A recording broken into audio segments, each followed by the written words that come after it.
The chair was not valuable. That was the first thing Nana Asante told herself on the morning she gave it away. Standing in the hallway of the house that had become, overnight, too large and too quiet and too full of the specific weight of everything that would never happen in it again. The chair was not valuable. It was old. It had been old when David had found it 26 years ago at a Saturday market, had paid £12 for it from a man who seemed relieved to be rid of it, had carried it home on the bus because they didn't have a car yet, and David had never in his life encountered an obstacle he considered sufficient reason to abandon something he had decided he wanted. It was an armchair, high-backed, upholstered in a fabric that had once been a deep green and had become, over 26 years of David's daily occupation of it, something between green and gray and the specific color of things that have been loved into softness. The left arm had a worn patch where his elbow rested. The right arm had a small burn mark from an incident involving a candle and a power cut in 2009 that had never been explained to Nana's complete satisfaction. The cushion had been replaced twice, but the frame had never needed anything. It was David had maintained with the proprietary confidence of a man who had chosen well, a genuinely good chair. He had sat in it every evening for 26 years. He had sat in it the evening before he died. He had been reading the same novel he had been reading for 3 weeks, making the slow, deliberate progress through books that was native to him, savoring rather than consuming. He had fallen asleep in the chair at some point before 10, which happened increasingly often in the last year, and Nana had covered him with the blanket from the sofa and gone to bed, and when she came down in the morning he was still in the chair, and the novel was still open in his lap, and he was gone. Heart failure. Peaceful. The doctor used the word again, and Nana accepted it again, and understood again that it was true, and that true was not the same as sufficient. She had spent the following week in the specific trance of immediate grief, the administration, the family, the food arriving in containers from neighbors, the phone calls, the arrangements, the performance of functionality that bereaved people produce, because the alternative is not available to them. On the 8th day she had woken at 5 a.m. with the absolute, irrational, unignorable conviction that she could not be in the same house as the chair. Not because she hated it, not because it was painful, because it was the opposite of painful, because every time she walked past it she could see him in it so completely and so accurately that the accuracy was its own kind of violence. The chair remembered him perfectly. She needed, for a while, to be somewhere the chair was not. She had called her neighbor Margaret at 7 a.m. Margaret, who was 70 and had been widowed herself, and who therefore understood things without requiring explanation, had arrived within 15 minutes. "Take it," Nana had said. "Please. Just take it somewhere. I don't care where. A charity shop. Anywhere. Just not here." Margaret had taken it, and Nana had spent the next 3 years regretting it. Not immediately. The immediate aftermath was relief. The relief of not having to walk past it, of not having the chair's perfect, accurate memory of David occupying the corner of her vision every time she went to the kitchen. The relief lasted approximately 4 months. Then something shifted. She began to understand that the chair's perfect, accurate memory of David was not a violence, but a gift. That the accuracy was not the thing she needed to escape, but the thing she needed most. That she had given away, in a 5 a.m. moment of raw and panicked grief, the single object in the house that still held the shape of him. She had tried to find it, had called Margaret, who had taken it to a charity shop on the high street, which had sold it. How quickly, to whom, for how much, they could not tell her. Their records didn't go back that far. Their records didn't, it turned out, go back very far at all. She had tried the other charity shops in the area. The online marketplaces. She had posted in local community groups with a photograph. She had one photograph of the chair, taken accidentally, David visible in the background of a Christmas photo from 2019, the chair's distinctive high back and faded green fabric identifiable to anyone who looked carefully. She had found nothing. For 3 years she had found nothing. And then on a Tuesday morning in March her phone had rung with a number she didn't recognize and a voice she had never heard and a sentence that rearranged the architecture of an ordinary day into something else entirely. "I think," the voice said, "that I have your husband's chair. You think you know everything about someone after 28 years. You know everything they chose to show you. Which is not the same thing, but it is everything, and it is enough." David Asante had been, in Nana's considered and lifelong assessment, the best man she had ever known. Not a perfect man. She had known him for 28 years and had loved him for 26 of them and had lived inside the full reality of him for all of that time. The reality that included his stubbornness, which was considerable and occasionally maddening, his tendency to disappear into projects with a totality that made the rest of the world temporarily irrelevant to him, his complete inability to ask for directions or help or anything that could be interpreted as an admission that he had not already accounted for every variable, his habit of going very quiet when he was unhappy rather than saying so, which had been the source of more difficulty between them than any argument they had ever had, because at least arguments contained information. She had known all of this and had loved him with the full, eyes-open, deliberate love of a woman who understood that loving someone completely meant loving the complete person rather than the edited version. He had been a secondary school history teacher for 32 years. Not famous for it. Not the kind of teacher whose name students carried into their adult lives as an emblem of transformation. Or not always, though she had met, over the years, several people who had said exactly that about him, in terms he would have dismissed with a characteristic wave of his hand. He had been, more precisely, the kind of teacher who showed up every day with the full weight of his intelligence and his care directed at whoever was in front of him, and who had trusted that this, over time, produced something, even when the something was invisible. He had read constantly. History, obviously. He read history the way other people watched television, with the appetite of someone for whom it was primary entertainment as well as professional interest. But also novels, biography, the occasional philosophy that he would read with a furrowed brow and then describe to Nana in the kitchen with a running commentary that was equal parts engaged and skeptical. He had read in the chair every evening. Had been reading in the chair the last evening of his life. They had had 2 children. A son, Marcus, who was 31 and lived in Edinburgh with his partner, and a job in renewable energy that David had understood better than Nana did. A daughter, Stella, who was 28 and lived 20 minutes away and visited on Sundays and had her father's stubbornness and her mother's precision and was, Nana thought, going to be extraordinary in ways that were just beginning to become visible. David had died at 61, a year younger than his father had been, 3 years younger than his mother, who was still alive at 84 and who had received the news of her son's death with a stillness that Nana recognized as the stillness of someone absorbing something that should not be possible. He had left behind his books, 412 of them, catalogued by himself in a notebook using a system that only partially made sense to anyone else. His classroom materials, donated to the school. His tools, given to Marcus. His clothes, which Nana had dealt with in the first month because clothes were easier than furniture. His watch, which was on Nana's bedside table. His reading glasses, which were in the kitchen drawer and which she opened the drawer to see every morning and had decided she was not ready to move. And the chair, which was gone. Which had been gone for 3 years. Which was apparently no longer gone. Some things find their way back. Not because the universe is organized around your grief, but because people are kinder than you expect them to be when you are not expecting anything. The voice on the phone belonged to a man named Robert Asidu. He explained in the careful, measured way of someone who understood that this call required care and measure, a secondary school teacher. History. He had been teaching for 11 years at a school in a town 40 miles away. He was 43 years old. He was calling because he had seen a post, old now, more than 2 years old, buried in the archive of a local community Facebook group he had only recently joined, about a woman looking for a chair. He described the chair. High-backed, faded green fabric. Worn patch on the left arm. Small burn mark on the right. Nana sat down. "Where did you find it?" she asked. Her voice was very controlled.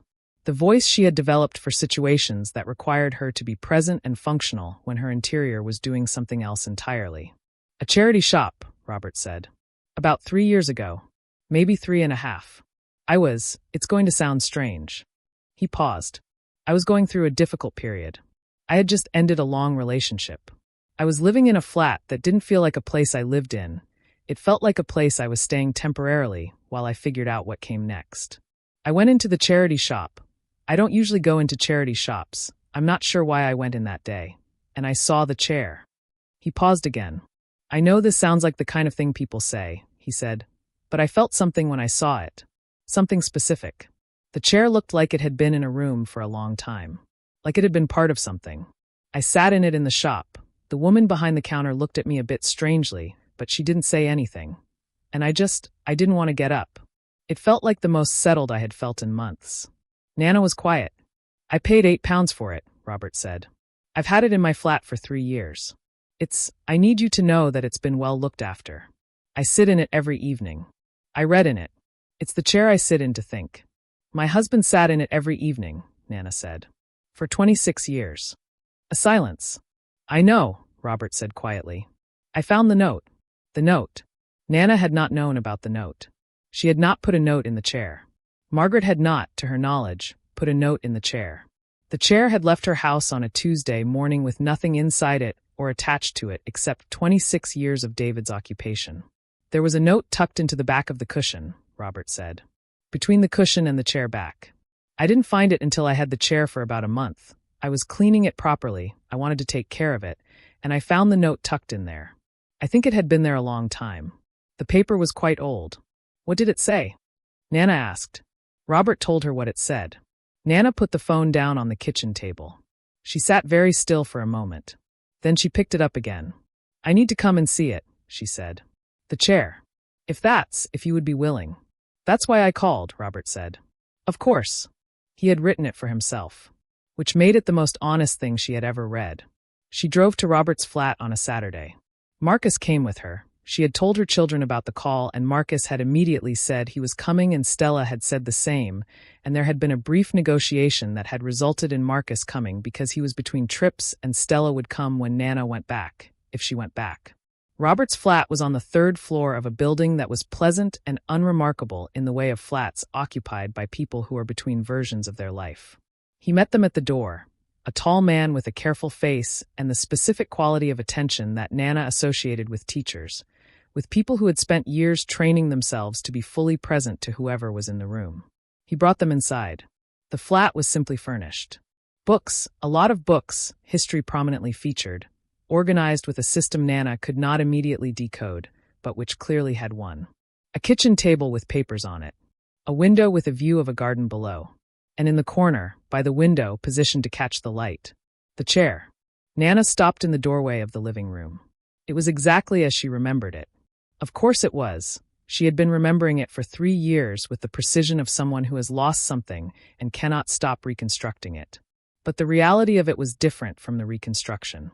The reality had a weight and a presence that the reconstruction couldn't replicate. Marcus made a sound beside her that he immediately controlled. She walked toward it slowly. She put her hand on the left arm, on the worn patch where David's elbow had rested for 26 years. The fabric was warm from the morning sun coming through the window. She stood with her hand on the arm of the chair for a long time. Robert stood in the kitchen doorway and said nothing. This was the right thing. Marcus stood beside his mother and said nothing. This was also the right thing. She sat down in the chair. It received her with the quality that Robert had described in his phone call. Something settled, something that felt like being in a place that had been shaped by long occupation. She sat in it and felt, with a clarity that bypassed all her defenses, David. Not mystically, not supernaturally. In the way that objects absorb the people who use them. In the angle of the seat, in the precise position of the arms, in the cushion that had been shaped over years by the specific weight and posture of one person's body and that held that shape still. She sat in it for a long time. Then she said, "Tell me about the note." Robert had kept it. Of course he had kept it. You did not find something like that and throw it away. He had kept it in the drawer of his bedside table, in the envelope he had made for it from a folded piece of paper, and he brought it to Nana now and placed it in her hands. The paper was old, not ancient. This was not something David had written decades ago, but old enough that the paper had that quality of having been in a place for a while. Folded 4 times. The handwriting unmistakably his. She unfolded it. She read it. It was not a letter to her. It was not a letter to anyone. It was something she could only describe afterward when she tried to explain it to Stella as a thinking note. The kind of thing a person writes when they need to put something outside themselves in order to see it clearly. Not written for an audience. Written for the writer. Which was, she had told Stella, what made it the most honest thing David had ever committed to paper. It was dated 14 months before he died. She had not known, at that point, that he was ill. Had not known for another 3 months, when the tiredness he had been managing privately had reached a point where he could no longer manage it privately, and he had gone to a doctor and come home and told her in the kitchen with the direct, quiet care of a man who understood that this information needed to be delivered cleanly. But he had known or suspected 14 months before she did. And he had written the note in the chair. The note said, "I have been sitting in this chair for 25 years. This is where I think. This is where I read. This is where I come when things need to be larger than they can be in my head. I think I am unwell. I don't know yet.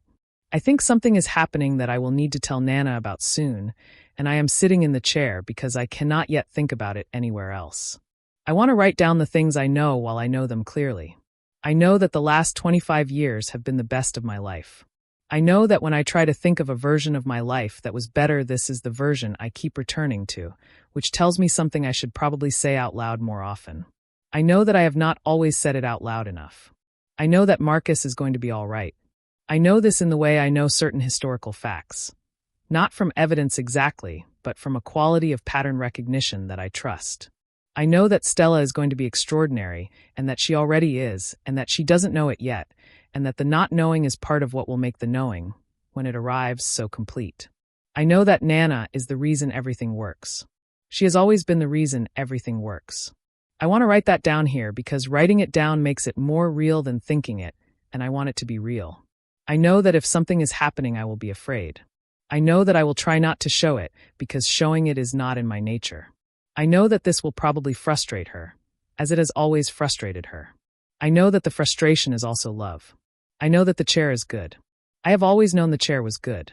12 pounds at a Saturday market 25 years ago, and it has been exactly what I needed it to be every single evening since.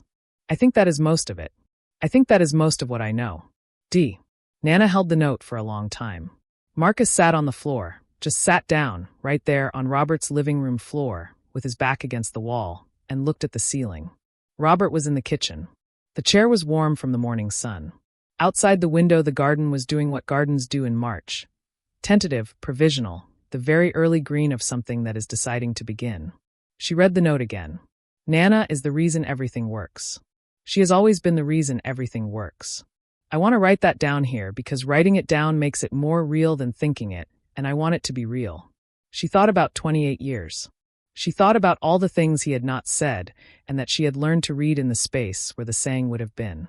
All the times his silence had been its own language, and she had translated it imperfectly, and loved him anyway, and been loved back in the only way he knew. She thought about the last evening. The novel open in his lap. The blanket she had put over him. The morning.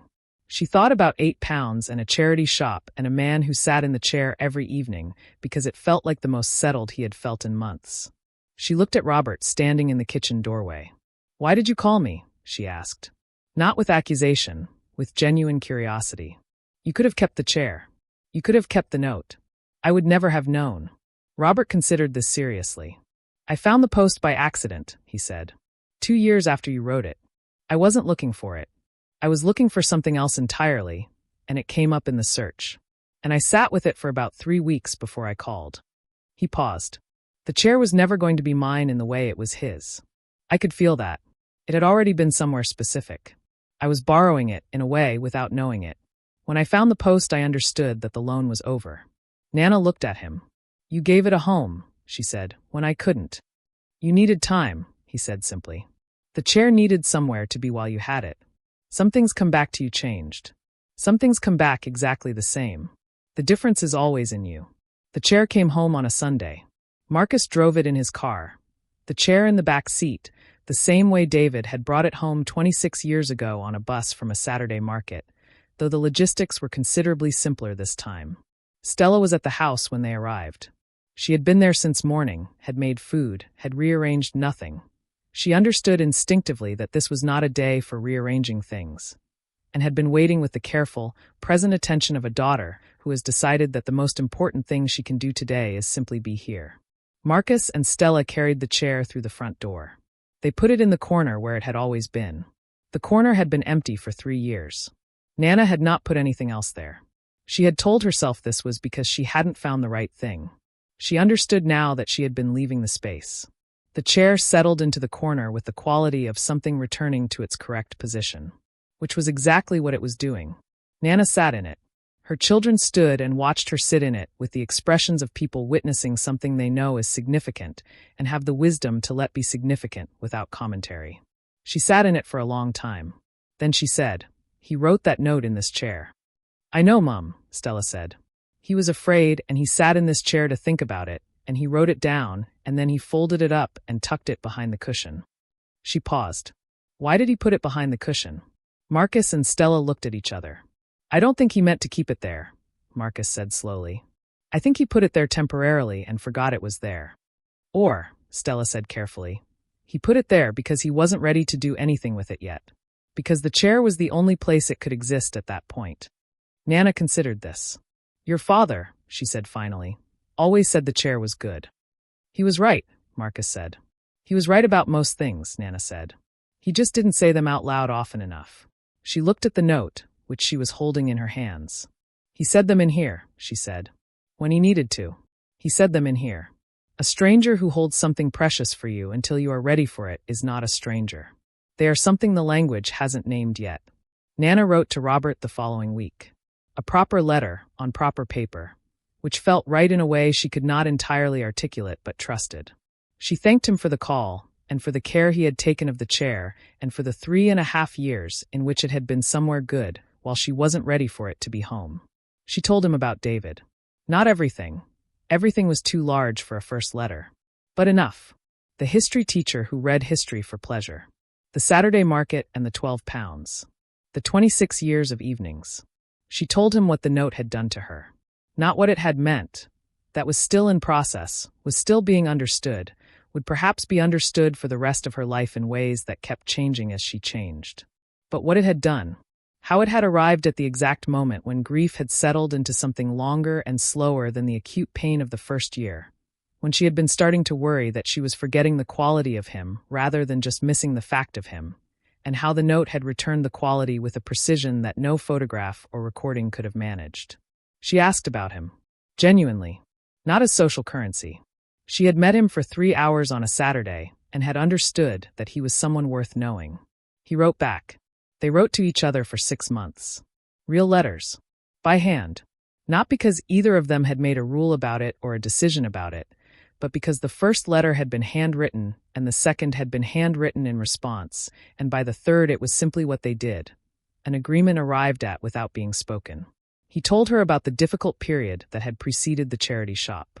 About the relationship that had ended and the flat that felt like a temporary residence, and the quality of the chair that had felt, from the first moment, like something that knew what it was for. About the note and how he had read it and reread it, and how certain lines had taken up residence in him in ways he hadn't expected.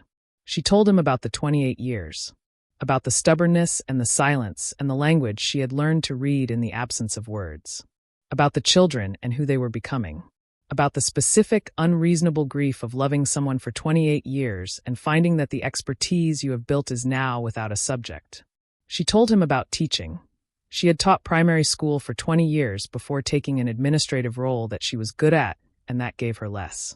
He told her about the classroom, about history, about the particular satisfaction of watching a student encounter the past and find themselves in it. They had, she discovered, over 6 months of letters, more in common than a chair. They met for coffee in January. A neutral location. A cafe midway between his town and hers. A Tuesday morning, which felt like the right kind of occasion for a Tuesday. Not a weekend, not an event, just a morning between two people who had been writing to each other for 6 months and were ready to be in the same room. She was there first. She sat at a corner table and ordered tea and looked at the door. He came in. She recognized him immediately, not from memory, though she remembered him. From the letters. From the quality of attention she had felt across 6 months of paper and ink, present now in the room, in his face, in the way he looked around the cafe, and found her and walked toward her with the unhurried directness of someone who is not performing anything. He sat down. They looked at each other. "This is strange," he said. "Yes," she said. "Also not strange," he said. "Also not strange," she agreed. The coffee was good. The conversation was everything and nothing. The surface things and the real things simultaneously. The way conversations go when the people having them have already said the important things in writing and are now finding out what those things sound like out loud. At some point she said, "He would have liked you." Robert looked at her. Your husband. Yes. She considered. You're a history teacher. He would have had opinions about your methodology within 20 minutes. Robert laughed. It was a good laugh, the kind that arrived without build-up and meant what it said. I would have welcomed that, he said. I know, she said. That's why I said it.